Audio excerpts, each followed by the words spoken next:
how North Korean weapons have spread around the world. According to a 2019 United Nations report, North Korea has developed a sophisticated criminal network to continue selling arms through a diverse cast of proxies, front companies, and foreign middlemen. North Korea's continued success in growing and expanding its illicit arms trade is perhaps the starkest illustration of a trend that has long drawn the alarm of Korea experts.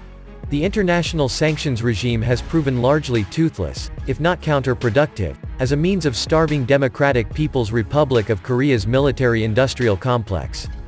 North Korea is sometimes described as an autarky, or economically self-reliant state, but this label belies some of the core workings of the North Korean economy. Among them, a vast, illicit arms trade that continues to thrive in spite of the international sanctions regime arrayed against Pyongyang. In the early 1980s, Premier Kim Il-sung's Democratic People's Republic of Korea found a lucrative niche as a small arms exporter to dozens of warring and unstable Third World nations. These included Libya, Yemen, Uganda, Madagascar, Iraq, Syria, Iran. The crown jewel of North Korea's arms export ambitions became Zimbabwe, newly independent from British colonial rule. A warm personal relationship between Il-sung and Prime Minister Robert Mugabe made Zimbabwe one of Democratic People's Republic of Korea's most loyal customers over the 1980s, importing a wide array of heavy military hardware including T-14 tanks, armored vehicles, missile defense systems, and artillery installations. According to a 1991 Defense Intelligence Agency report, arms sales grossed for a considerable $4 billion from 1981 to 1989 and comprised over one-third of Democratic People's Republic of Korea's total export volume in 1982. In the following decade, Democratic People's Republic of Korea branched out into the missile and nuclear technology business. It is difficult to ascertain the full scale of North Korea's 1990s export activities, but defectors and declassified intelligence reports name Iraq, Yemen, Pakistan, Syria, and Vietnam as among the dozens of prospective clients expressing interest in North Korean missiles or missile technology well into the early 2000s.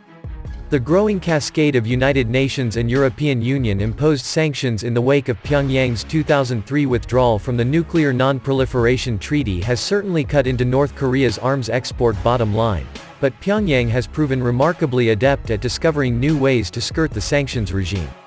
Though legally binding, none of the 9 United Nations Security Council resolutions that make up the bulk of North Korea's sanctions burden are self-enforcing. It falls on every individual member state to take adequate action against financial dealings with Pyongyang, a mandate that is being met with mixed success across the third and developing world. According to a 2019 United Nations report, North Korea has developed a sophisticated criminal network to continue selling arms through a diverse cast of proxies, front companies, and foreign middlemen.